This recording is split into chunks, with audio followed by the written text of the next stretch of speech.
Hello, and welcome to this Civil Service Behaviour Series video. In this series, we break down all 9 of the core behaviours that can be tested within your civil service application. This video right here is all about behaviour communicating and influencing, and more specifically, the 250-word statement that you need to write when you apply for roles. We are going to look at just what does communicating and influencing even mean? What's the best way to structure your 250-word statement? And then finally, to wrap the video off, we will look at a full example that you can use as inspiration when crafting your own statements. You ready? Let's get going. So first of all, we can't show off our abilities if we don't understand what it is we are being assessed on. The civil service defines communicating and influencing as being able to communicate purpose and direction with clarity, integrity, and enthusiasm. Respect the needs, responses, and opinions of others. Fundamentally, communicating and influencing is looking at how well you come across when delivering information to other people and how likely those people are to take what you say to heart. You will be assessed in a few main areas. Firstly, how well do you convey information? Are you concise and easy to understand, or do you tend to ramble on and detract from the point? This behavior isn't just about your speech, it is about all communication, emails, memos, position papers, etc., etc. Secondly, are you able to tailor your message to your audience and have them accept what you are telling them? And then finally, can you write all of this down in a little box within 250 words so someone can grade and assess you?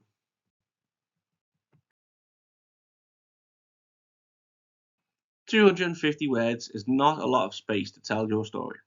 That's why you need to be smart about how you structure your statement. The best way to succinctly describe your skills and experience is by using the B-star method. Using this technique, you will split your statement into 5 key parts. First is the B, which stands for belief. You want to begin your response by sharing your thoughts and feelings regarding the subject matter. This helps set the stage for your story and demonstrate your personal connection to the topic. This doesn't make much sense to you, don't worry, the example statement will be using this structure later in the video.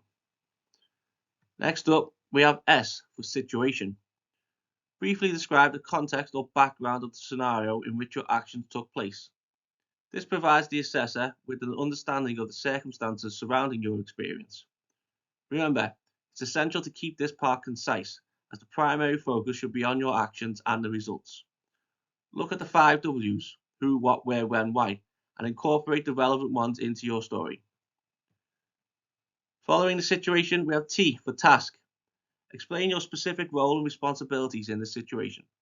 By doing this, you highlight what you were entrusted with in your previous roles and also lets the assessor understand what expectations were made of you within the situation at hand. Up next, we have the most important section, and that is A for action, or activity if you prefer. Describe the steps you took to achieve the desired outcome and explain the rationale behind your actions. This section and the results section should be the most detailed, as it illustrates exactly what you are capable of doing and achieving. And finally, we have R for the results.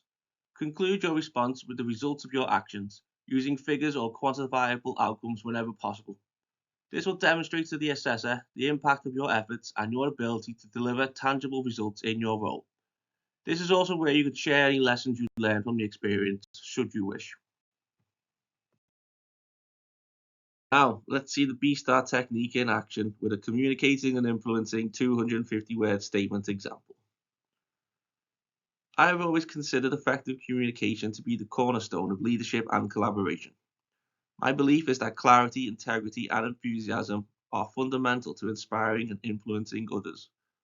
This conviction has shaped my approach to all forms of communication, whether delivering presentations, writing emails, or engaging in one-to-one conversations. In my previous role as a project manager, I was tasked with leading a cross-departmental team to implement a new software system. The challenge was to communicate complex information in a way that was accessible to all team members who had varying levels of technical understanding. My role was to not only oversee the project implementation, but also ensure that every team member was on board with the change. This required me to tailor my communication approach to suit the diverse audience, facilitating a collaborative environment and fostering a shared sense of purpose. I organized a series of workshops and created detailed yet clear documentation, I used analogies and visual aids to simplify complex concepts and actively sought feedback to ensure understanding.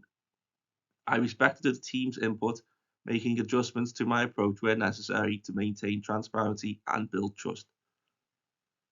The project was completed on schedule, and post-implementation feedback highlighted the effectiveness of communication in the project's success. There was a 40% increase in software adoption within the first month, surpassing our initial target. The team's active participation and the smooth transition were direct results of the tailored communication strategy I employed, demonstrating the tangible impact of strong communication and influencing skills. So there we have it, a statement that ticks all of the required boxes. And you know what the best thing is? That statement is exactly 250 words long, not a single word to spare. I hope this video has been helpful for you, and I hope your civil service application is a success. Definitely check out the show notes for additional civil service guidance. And that is all from me. Take care now.